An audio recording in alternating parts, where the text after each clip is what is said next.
Hello, everybody, and welcome to today's webinar, Caregiving Through the Holidays. My name is Lucy Gerland, and I'm a caregiver specialist with the Fairfax Area Agency on Aging. Today, we are fortunate to have with us Kristen Martin of ElderLink. Kristen is one of the lead case managers with ElderLink. She has her Master's of Science in Health Science that she got from George Mason University with a concentration in gerontology. She is also a care manager certified from the National Academy of Certified Care Managers. So Kristen has been with ElderLink since 2008, and she works primarily with the respite care programs, trying to give caregivers a break. And starting in December, she will also be co-facilitating ElderLink's newest program, Caring for You, Caring for Me, which is a signature program of the Rosalind Carter Institute for Caregiving. This 5-week education and support group focuses on advocacy of the caregiver and the care receiver, and Kristen will tell us more about that at the end of the webinar. So before I turn it over to Kristen, I'll just let you know you're all in listen-only mode. You can ask questions by hitting the questions tab on your dashboard and typing in your questions, and I'll present them to Kristen for her answers. So one final note about Kristen is she's a very caring and compassionate person, and you could not ask for a better person to help you when you need help as a caregiver. So Kristen, take it away. Oh, thank you so much, Lucy. Hi, everyone. Good afternoon. I'm so glad you were able to find the time to listen today to our webinar, Caregiving Throughout the Holidays. As Lucy mentioned, my name is Kristen Martin, and I'm a geriatric care manager with ElderLink. I've been with ElderLink for the past 9 years, so I've had the opportunity to work with a number of different caregivers throughout the holiday seasons. What I've learned from working with these caregivers, and even through my own family caregiving situation, is that caregivers are already in the position of needing to prioritize several competing forces at the same time. Caring for a loved one while also dealing with the dynamics of everyday life. The anticipation of the holidays can present stress, sometimes good stress, sometimes bad stress, depending on the caregiver and depending on the type of day you may be having with your loved one.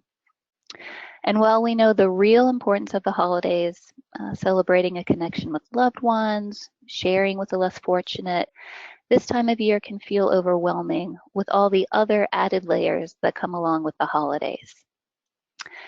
So our objectives today are to learn how to adapt both your outlook as a caregiver and the circumstances themselves while making sure that your loved one needs are being met, to become aware of potential concerns to be on the lookout for if you're in a long distance caregiving situation and plan to see your loved ones again during the holidays, as well as some possible solutions to meet those needs, and to gain an appreciation of the importance of self-care and how you might prioritize yourself.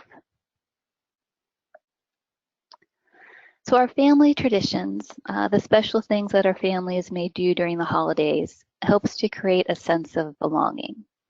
These customs, stories, activities are usually passed from one generation to the next and help to cement that family bond from one generation to the next. This is usually why there are such high expectations and increased feelings of stress during the holiday time, particularly for caregivers. Not only are you helping to care for your loved one, but you might also have the added pressure of keeping these family traditions alive. So there are 2 key questions I'm going to try to answer today. In order to power through the holidays, how can you adapt either the traditions or ourselves as caregivers in order to maintain these family ties that provide us with a sense of belonging and identity? The holidays also tend to be a time when we try to connect with others as well. But as caregivers, this can make us feel even more stressed because our time is already at such a premium. So the second question is, what are some coping strategies you can try to help create an atmosphere that supports the holiday spirit while making sure that your loved one continues to have her needs met and you maintain your sense of sanity. So one of the first things we can do is adjust expectations. Give yourself the gift of taking on only what you can reasonably manage. So while that's easy to say, and you might very well want to give yourself that gift, in reality, I think a lot of caregivers may fear that they will disappoint others, particularly if you have younger family members to think about. Family or friends may have been accustomed to you being the one to do certain things in a certain way, and you may worry that you can't change things because of the disappointment that may ensue. For that reason, it is important that other people have an understanding of the caregiver situation so folks can adjust their expectation of what you can do. The goal is to be flexible enough to accept that things do not need to be done exactly the same each year. Your situation is different now, and you may need to modify how things get done. So begin traditions that make the most sense to you and your lifestyle at this point in time. When thinking about the holidays, so maybe baking cookies, sending out cards, decorating our homes, entertaining people at our homes, or going over to the homes of family and friends, holiday shopping, so on and so forth, there is a lot of stuff to do in a very compressed time frame. In an attempt to ease your stress level, there are some questions that you should give some consideration. Would the holidays be the same without it? Do you do it out of tradition or because you enjoy doing it or because you feel you must? Is this something you would like to do differently? Could this be a shared role? So start by assessing your own strengths and weaknesses. Take the time to honestly assess your strengths and the kind of things you enjoy doing, and then try to match those things with the holiday tasks that you can do well, that you can do easily, or that you enjoy. All the other tasks, consider delegating them out. Give them away. Allow yourself to let go some of the holiday tasks that are challenging for you or that you prefer not to do. If you decide to have company, make it easy for yourself and realize that the household's holiday happiness cannot rest squarely on your shoulders. Simplify as much as you can. Your physical and mental health is a gift to your loved one, so forgive yourself if you simplify by not decorating as much as you used to, if you're not able to get the holiday cards out on time, if your holiday shopping was not as individualized or personalized as you would like it to be, or if you bought cookies from your favorite bakery instead of homemade. No reasonable person can expect you to get it all done. And as a caregiver, your job is 24/7, on top of all the other daily responsibilities you may have. So reassess the holiday tasks you feel comfortable doing and those you give away, because the needs of your loved one are always changing, and your needs as a caregiver are always changing too. In regards to your loved one, there are some adjustments that can be made in regards to their comfort and well-being. And these are really not major changes, but more being mindful and attentive. You as a caregiver will know your loved one best, so adjust these suggestions accordingly in order to be the most beneficial to you and your loved one. So one idea to keep in mind is to control some of the hustle and bustle of the holidays by protecting your loved one from overstimulation. Depending on the size of the gathering and the age range of the guest, it can be a little overwhelming to be in that family mix, particularly if this is not the norm that your loved one is accustomed to. So you might consider having a quiet spot set aside so your loved one can get a little break from the excitement, or even providing the opportunity to take a quick nap to recharge a little. Another suggestion is to limit the number of activities. Going out to eat and then to the holiday show and then stopping by someone's home for a cookie exchange is a lovely outing, but keep in mind the comfort level of your loved one. Although remaining engaged and social is very important, that may be a little too demanding of a schedule. So ask your loved one what she feels up to doing. During these festive gatherings, it can be easy for an older adult to get lost in the shuffle of all the commotion. Would it be possible to have a point person or buddy who could make sure that your loved one is doing okay and feels comfortable? And no matter the age, people need to feel like they are contributing, and this helps to boost self-esteem. So include your loved one in a task that will make them feel successful. Can Grandma make the gravy? Can Uncle Joe set the table? Be sensitive to dietary needs, and in some circumstances, you may need to be more keenly aware of alcohol consumption. If this is something that you need to be sensitive to, have non-alcoholic beverages at the ready, like non-alcoholic beer or sparkling cider, to help your loved ones still feel like they are celebrating in a festive manner. Make sure that you help to maintain your loved one's medication schedule.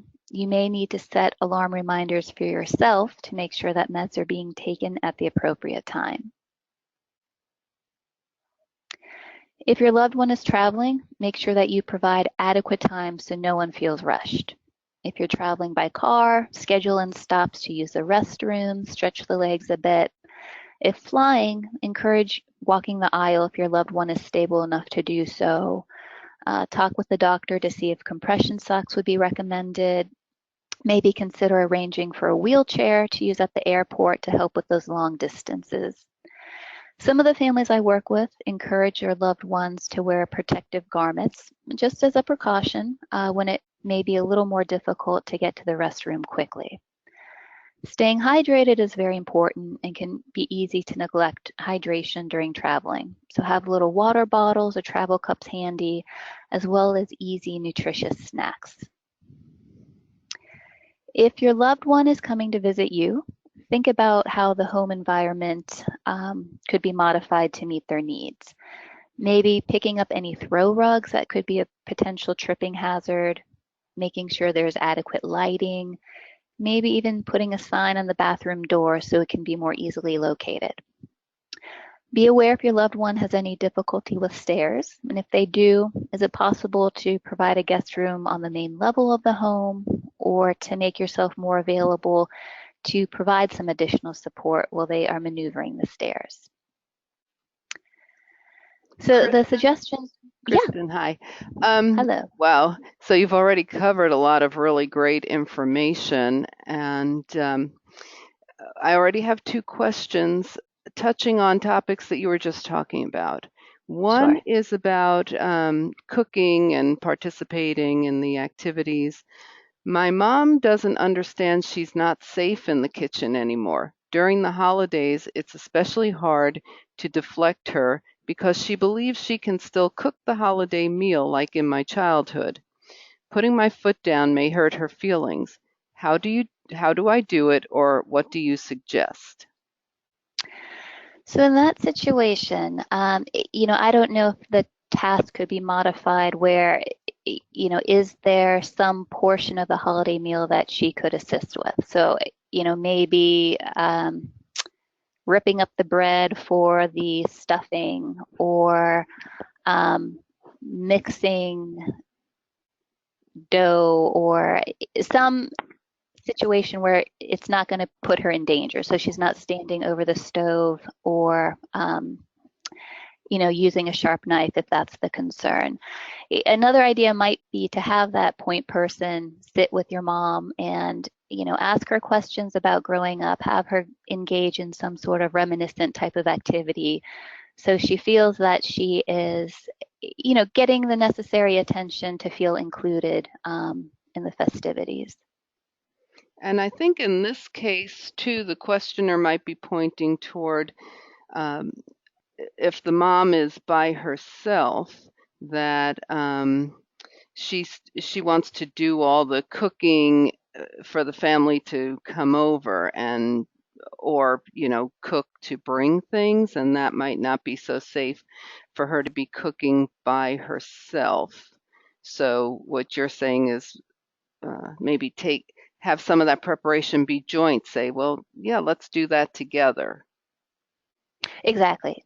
Make it a situation so she is receiving, I guess, some supervision during that task. You know, with my own family. So this is an example. My grandma, she's 96, and she is the person who makes all the birthday cakes for our family.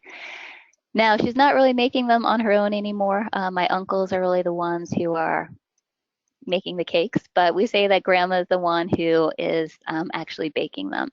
And recently, my uncle asked, oh, can you guys make the cakes instead? This is getting to be a little too much for grandma.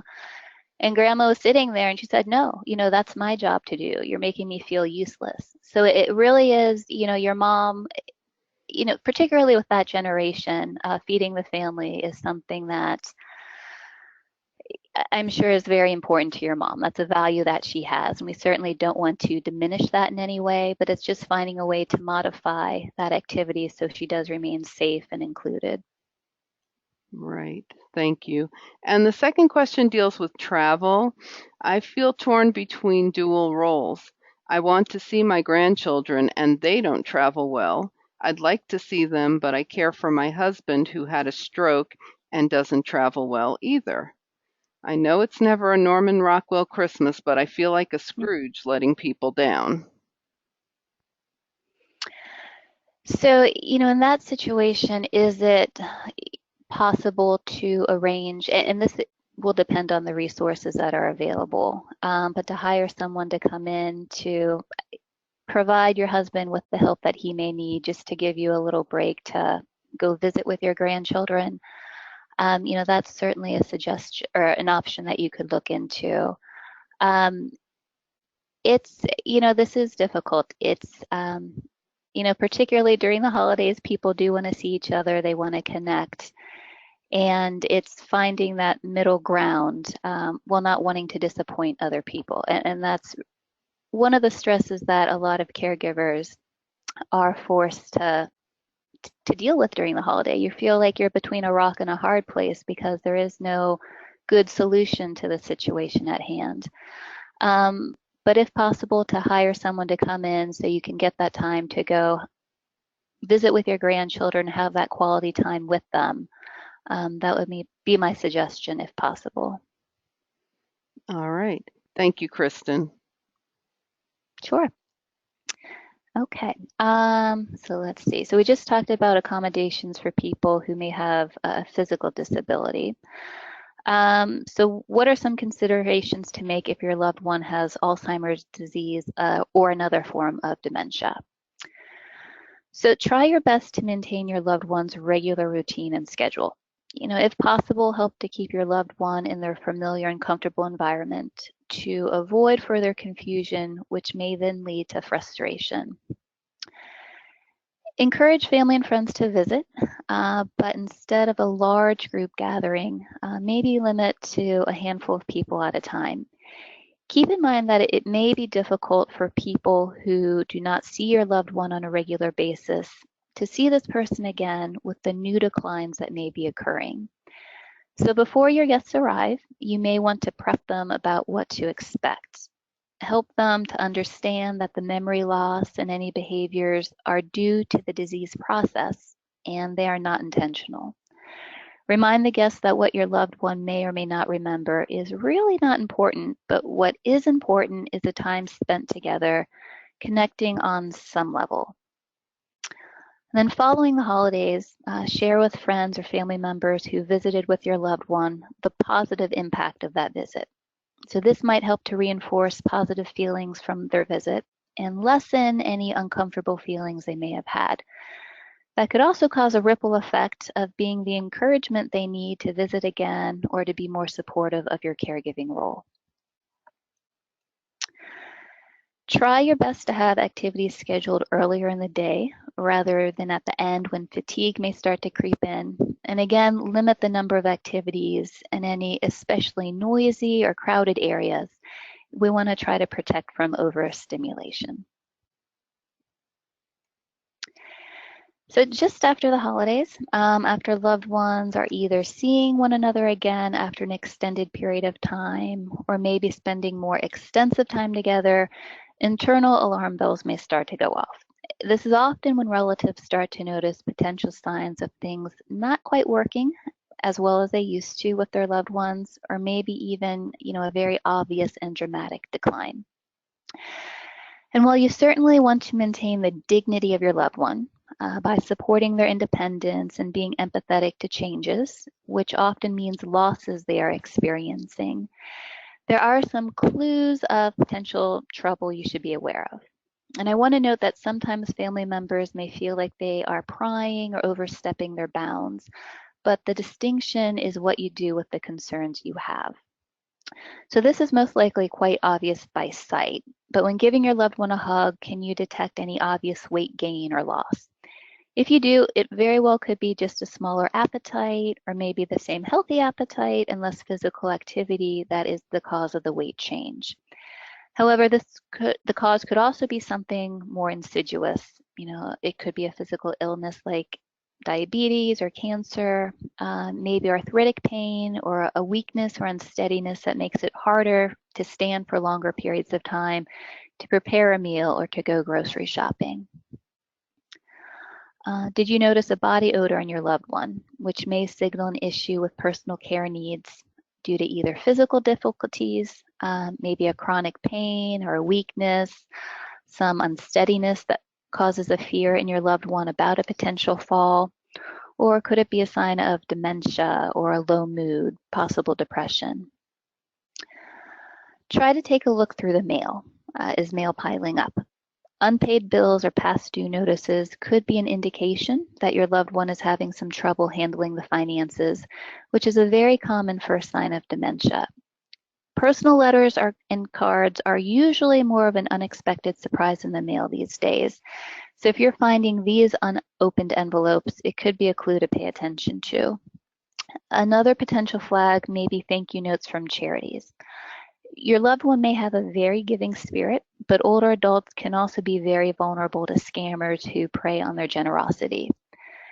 The charities may also continue to ask your loved one for donations, and if there's any dementia occurring, your loved one may not recall that they've already donated or see an issue with giving a very sizable donation on a very fixed income.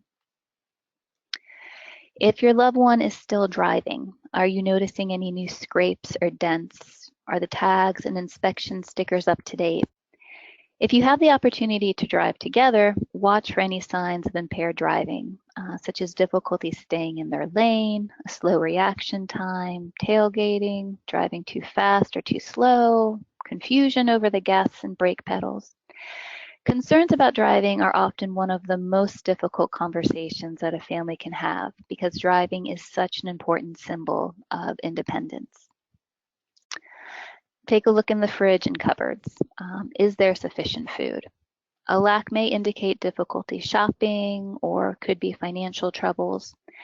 For food that is in the kitchen, take a look at the expiration dates.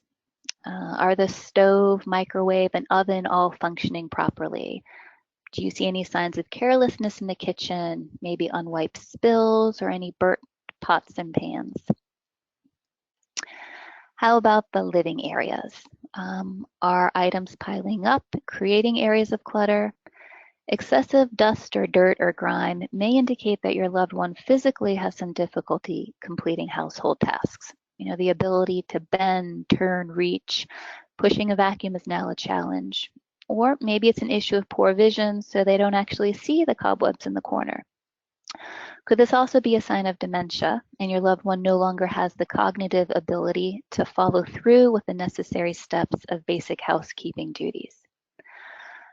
Does Felix the cat have a clean litter box? How about the dog Rufus? Is he eating regularly and getting out for potty breaks? I want to note that with all the keen observations you are trying to make, you really want to pay attention to changes, so deviations from the norm in regards to how things once were. How about evaluating what you can't see as obviously, such as your loved one's frame of mind? Is your loved one keeping up with family members and friends, going out to religious services if that was a regular part of their routine, enjoying hobbies or whatever type of activity that brought them joy? Now, there are a myriad of reasons of why a person may start to limit their activities, but cutting out everything and being blah about once brought your loved one joy could very well be an indication of possible depression. Again, you are trying to tune in to any changes in personality. So let's say you see some red flags that are causing concern. Could be changes in appearance, cognition, physical ability, maybe issues with the bill paying, medication management, home maintenance, mood or behavior, whatever the issue may be. How do you approach these concerns? So we're going to go over some possible strategies, but I'd like to draw your attention to an upcoming seminar on Thursday, November 16th at 7 p.m. at Herndon Library, Strategies for Difficult Conversations. And that seminar will go more in depth with approaches on how to broach some of these difficult discussions. Yes, thank you for mentioning that, Kristen. And that is run by the former director of ElderLink, Kathy Cole. And that tends to be a small group, so you get a really good chance to have your questions answered and, try even some role playing and things. So thank you for mentioning that. Oh yeah, no, of course. So an important consideration is when you want to approach this conversation that brings up your concerns. We all know that the holidays can be stressful enough. So bringing up these worries during a time when you may already feel like you're hurting cats is probably not the most opportune time. Unless it is a true safety concern that must be addressed immediately, it will probably be better to refrain from starting any conversations that will make your loved one feel like they are being judged or put under the microscope. Family relationships are not in a vacuum, so when you start to open that door to letting your loved one know that you have some concerns, be prepared for some old baggage to resurface. In particular, adult children or grown nieces and nephews may not want to overstep a certain boundary in the relationship. So it helps to be aware of certain signals that may make you feel more justified becoming involved. Keep in mind that although the main objective may be addressing the red flags you've observed, there needs to be an emphasis on identifying the strengths your loved one still retains and speaking with your loved one about what is most important to them as they age. The goal is open and honest communication that sets a tone for discussion. A loving, caring approach will move a discussion further than a "this is what's best for you" attitude, which builds a barrier. So try to use I messages that express how you feel, not how the other person makes you feel. If you say, "Mom and Dad, you can't manage this house anymore. It's time you move in with us." Well, what type of response do you think that will get? Now, you may feel that is a very true statement, but you would ideally like to couch that a little differently. So let's compare that to, "Mom and Dad, I'm worried about you needing to keep up with all the demands of this house. It's a lot, and I want to find a way to make things easier for you." So in that statement, you are speaking from your own personal feelings and perception while still identifying the concern and its effect on you. It's communicating more a feeling of caring to the other person. The other half to this puzzle for successful communication is being able to actively listen and empathize. Your loved one is experiencing change and loss, and quite naturally, they may have feelings of anger, fear, helplessness, frustration, sadness. Having someone who is willing to take the time to understand and listen may make it easier for your loved one to talk more openly, so you can figure out what is important to them. Think about when you have something weighing on your mind and you voice that concern to a person you trust. You're not necessarily looking for immediate solutions. You're looking for someone to listen and empathize, acknowledge your feelings first. If adjustments need to be made, involve your loved one in the decision making. Feeling in control of your life is important, so plan with, not for your loved one, involving them in discussions to the extent that he or she is capable. Shared decisions usually help to produce the best results. Don't be surprised, though, that regardless of the issue or your way of approaching the subject, your first attempt will probably not be a home run. So step back and approach the subject in another way at another time.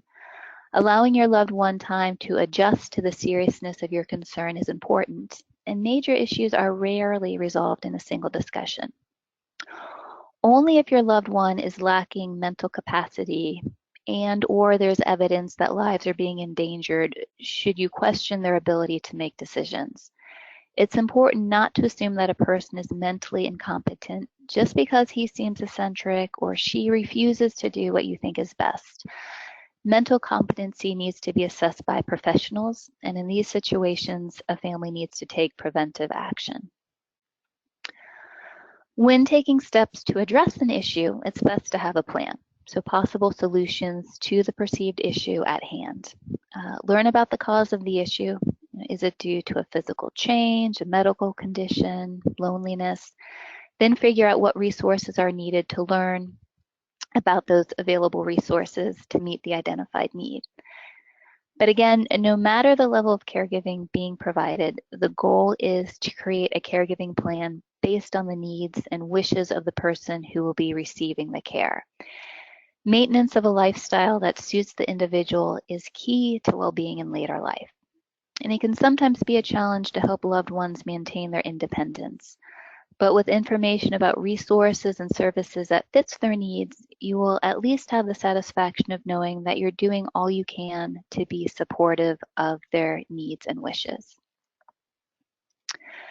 So be aware of the local community resources. In Fairfax County, the Area Agency on Aging is the resource that is able to direct you to different supportive services within the county.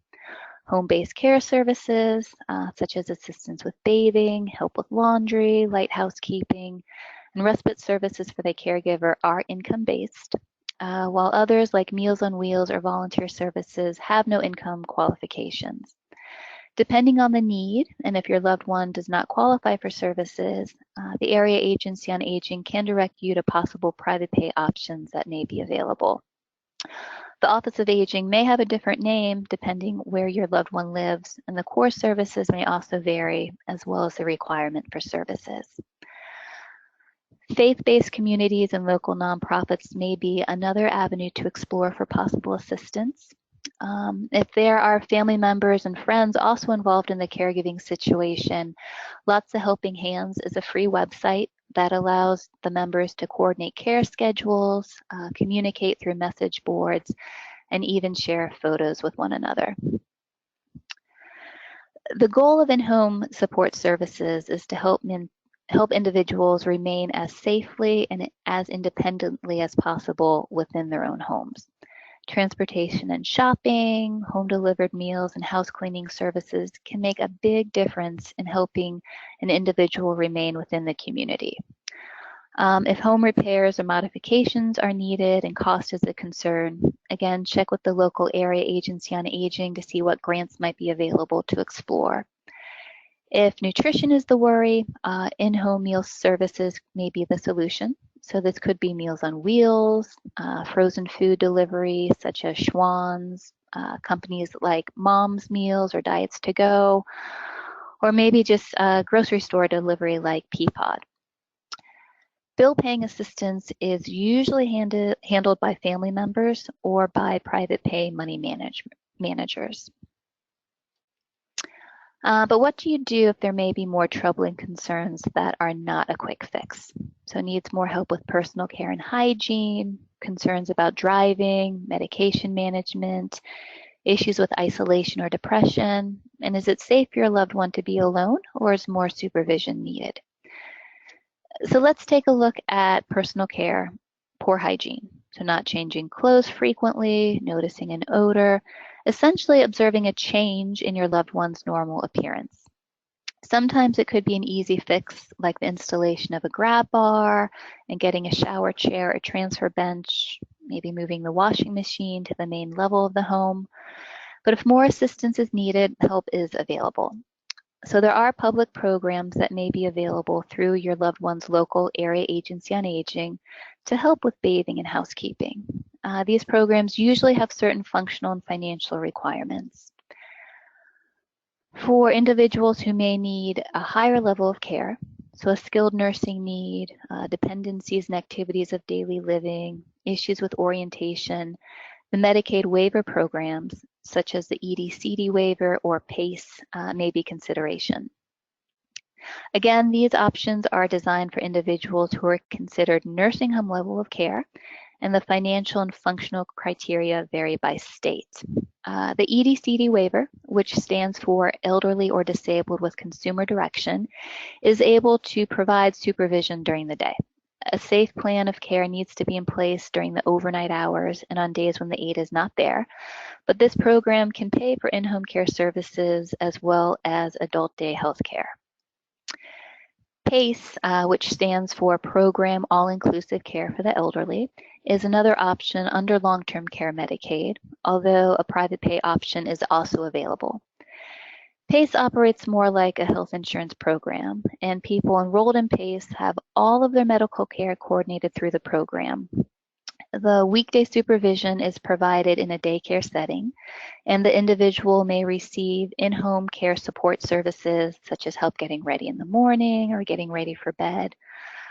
Transportation is provided to the center, as well as other avenues of support specifically tailored to meet the needs at home. If a person does not meet the functional or financial requirements for public programs or the Medicaid waiver, private pay help may be an option. So most home health care agencies usually have a 4-hour minimum requirement per visit, with cost averaging, right around $22 to $25 per hour. Aides can assist with personal care, light housekeeping, laundry, transportation, and provide supervision and companionship. In Fairfax County, there are several transportation options that may be available. So FastTran offers specialized transportation services for residents participating in human service agency programs like senior centers or adult day healthcare programs. The Critical Medical Care Program is a transportation service for people undergoing life-sustaining treatments, such as dialysis or cancer treatments. Seniors on the Go is a transportation program for adults 65 years of age or older who meet certain income criteria. And this program provides subsidized taxi fare in the form of paper coupons.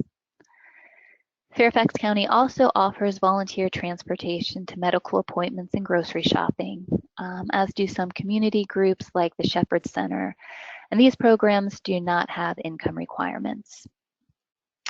Family and friends are usually the primary go-to for providing transportation to medical appointments, particularly if you're needing to become more involved in your loved one's care. But another option in the Washington metropolitan area is Metro Access, and this is a shared ride, door-to-door paratransit service for people who have a disability that prevents them from using public transit. So this is a service of the Washington Area Transit Authority, and it's offered in accordance with the American with Disabilities Act.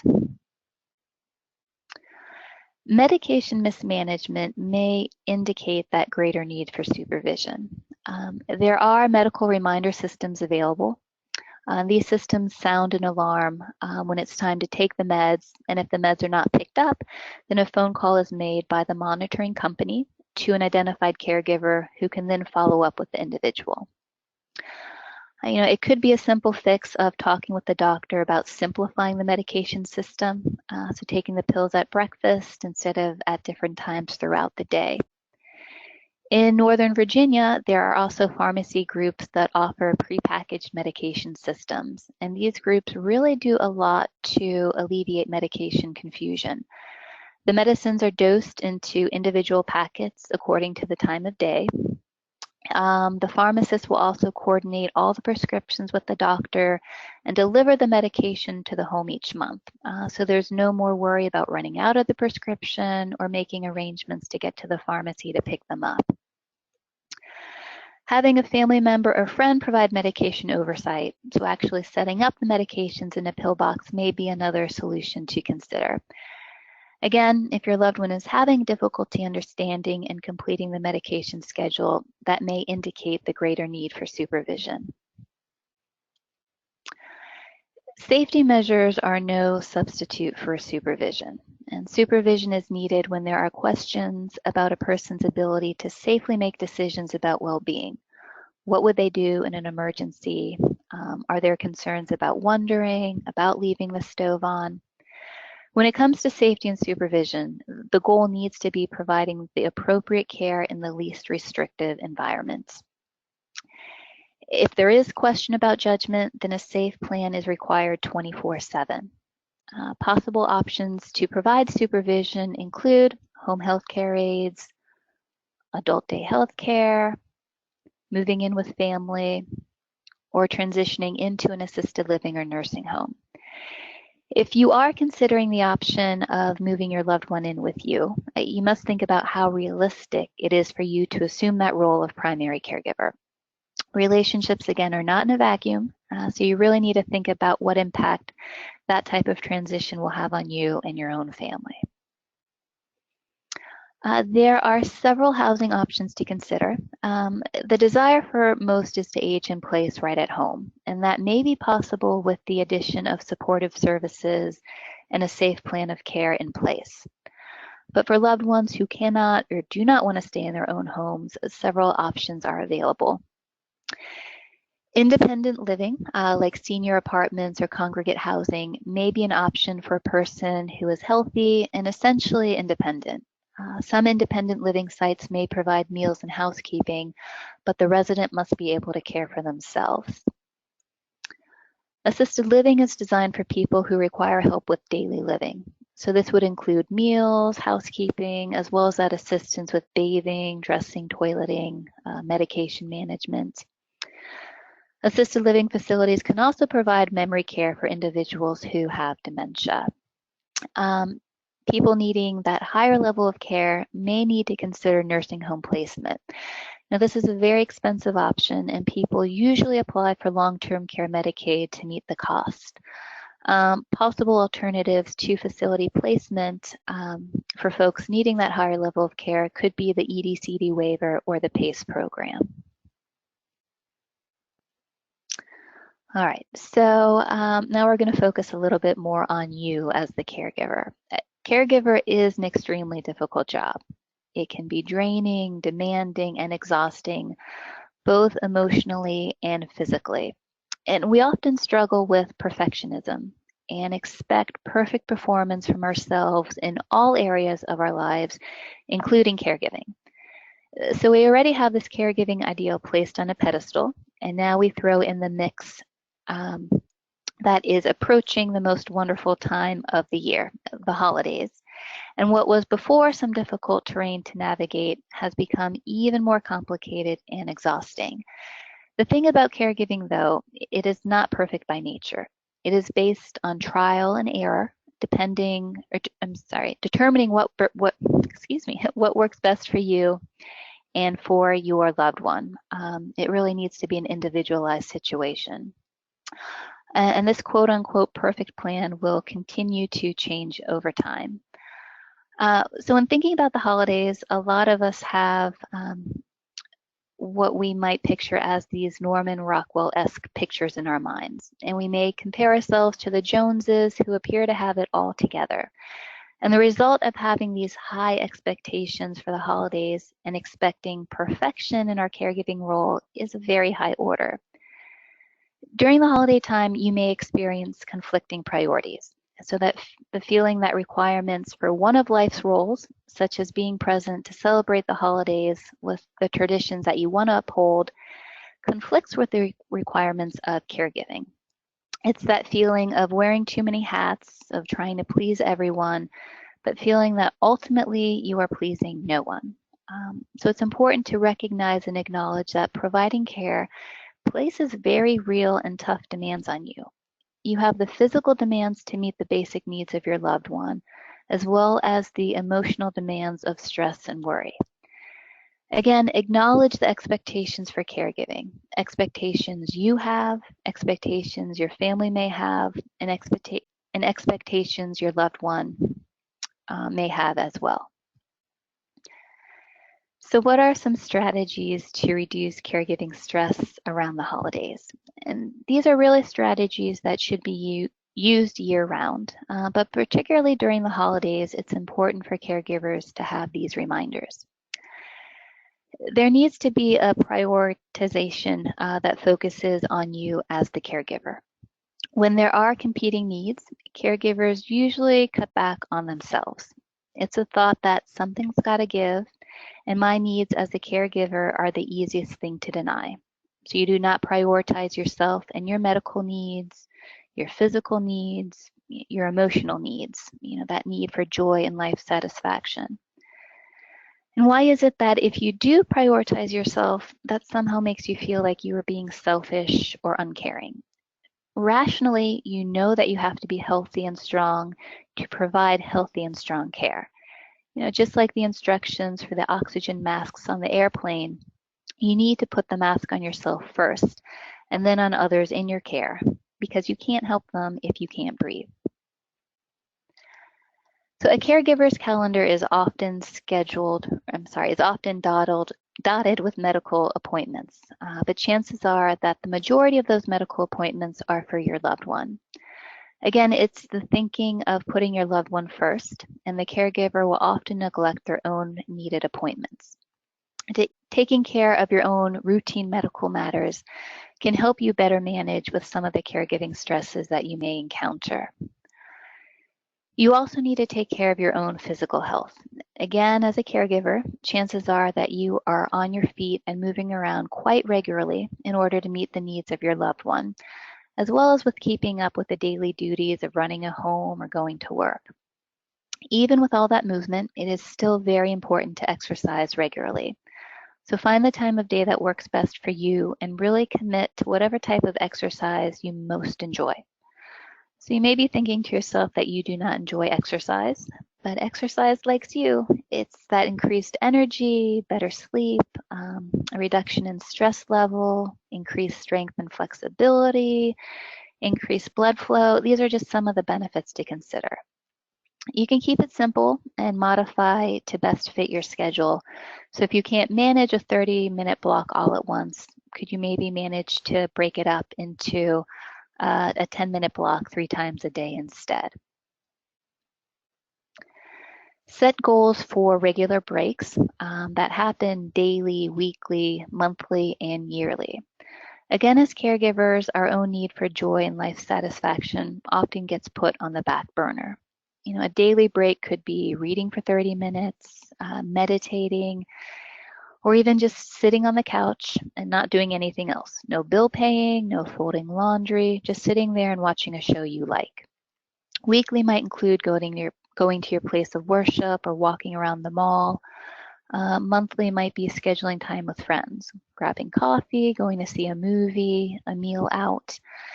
Just as it is so important to maintain your physical and medical health, your social health needs to be viewed the same. And upholding regular communication with friends and family may help to give you a channel to help release some of that stress that may be building inside. As humans, we have that basic need for social contact with others. A yearly break might be a well-planned and certainly a well-deserved vacation. Each day, take a few moments to acknowledge your accomplishments. Give yourself some credit. Maybe a few minutes before bed, think about all you did during the day, or repeat a positive affirmation, something as simple as, all is well right now. Now, there are bound to be days where you may feel like you accomplished nothing because it was not the agenda you anticipated, but chances are that your actions still made a difference to someone, particularly your loved one. And if there is a day when you could have taken stuff off your to-do list, but you decided to veg instead, that's okay. You are recharging your batteries. Give yourself permission to do that. It may be difficult in the moment, but try to find the humor. Laughing at the ridiculousness of a situation helps to cope with difficult emotions. Laughter is tension relieving. It sends a positive, comforting message, and it helps to create an upbeat outlook on the challenging aspects of caregiving. Learn as much as you can about your loved one's medical condition. Educate yourself so you can be aware of what to anticipate. Having this information, as well as a doctor who you trust and who supports you, will help you feel more equipped and better prepared to deal with changes in the future, and may help to lessen any fears or anxieties that you may have. Think about investing your time in a caregiver support group. It may provide you with a very big return. So this is a group of people who are experiencing similar circumstances, and it provides a venue for folks to share their experiences and advice. Fairfax County offers a telephone support group option if getting out of the house is difficult due to the care of your loved one. Adult day healthcare centers and other community-based groups provide options for those in-person meetings. If you need help finding a group, the local area agency on aging can lead you in the right direction. And as Lucy mentioned in the intro, we are also starting the Caring for You, Caring for Me education and support program in December. Just advance here for a second. So this is the signature program of the Rosalind Carter Institute for Caregiving, and it really focuses on caregiver advocacy, both for the caregiver and for the care recipient. So these classes will run for 5 weeks at a time. Our first class starts on December 14th, which is a Thursday, and will run through January 11th. The meeting is 1:30 to 3:30 in the afternoon. And if this appears to be a class that you may be interested in, but you are concerned about arranging care for your loved one, certainly let us know and we can look into helping to arrange for respite services through Fairfax County. Okay. So also give yourself permission to share your inner feelings. You don't need to force a happy-go-lucky attitude all the time. Acknowledge that this can be a difficult time for a lot of caregivers, and it's okay to cry and to release that pressure valve a little. Let other people know how they can help you or make the holidays easier for you, and don't feel bad about saying no when someone asks you to do something that you don't want to do or that you just can't seem to fit into your schedule. Oh gosh, I would really love to, but I just have my hands so full right now. I really appreciate you thinking of me. All right, so I see that we're running out of time here. So when trying to think of a very succinct take-home message about caregiving through the holidays, my mind kept going back to the phrase, give yourself permission. You need to give yourself permission to adapt traditions and ways of doing things, not only during the holidays, but really at any point during the year. And while you want to maintain your family traditions to ensure that bond from one generation to the next, accept that the way of communicating the family message may change, but that does not mean that the message needs to be diminished. And using a very real life example, thinking about folks in parts of Texas or Florida, California, certainly in Puerto Rico, so many people have lost so much. And more than likely, their way of celebrating holiday traditions will be different for them this year. But what hopefully remains intact, though, is that innate love and concern that we have for our loved ones. And that is what we truly hope to celebrate during the holiday season. I quickly just want to, Caring for You, just share with you our resources page. So we have the Older Adult Services in Fairfax County, ElderLink, our main intake number, and we do offer caregiver consultations free of charge. So if there's a caregiving situation that you would like to talk about in a little bit more detail, it's a service that's offered free of charge, and it can either be done over the phone or you can schedule a time to come into the office as well. I also want to draw your attention to the Elder Care Locator.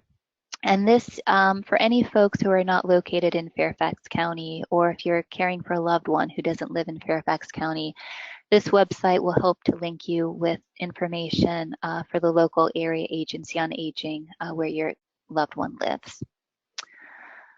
Okay, Lucy, I guess I'll turn it back over to you to see if there are any other questions I can quickly answer. Okay, thank you so much. That was really a wealth of information. And I want to remind attendees that you can type in your questions. There's a little questions panel on your dashboard. Also, that this webinar is being recorded, so you'll have a chance to review this information as you wish as well, because there really was a lot packed into there, and I think you answered so many questions. And thank you so much for that. I have a question here. The entire family is asking me what to get my mother with dementia for Christmas. The the first thing that jumps out at me Mm, before I finish this question is, yeah. as a caregiver, as the primary caregiver, this happens so often. Everybody assaults you with all of their questions, right? It's like you Mhm. must have all the answers because you're the primary caregiver. Meanwhile, Mhm. you're the caregiver and you're already handling so much, you don't have time to make their Christmas list for them. Yes. So that's just a personal Yes. aside. Sure, many people can relate to that sentiment. And I'll continue with the question. She really doesn't need more, but they want to give her something. Any ideas? I'm at a loss. Um, you could think of it more along practical lines. Is there anything that your mom, a new pair of socks or a scarf? Is there any type of activity that she enjoys doing? So coloring or puzzles, or a lot of folks with dementia seem to enjoy a teddy bear or a baby doll.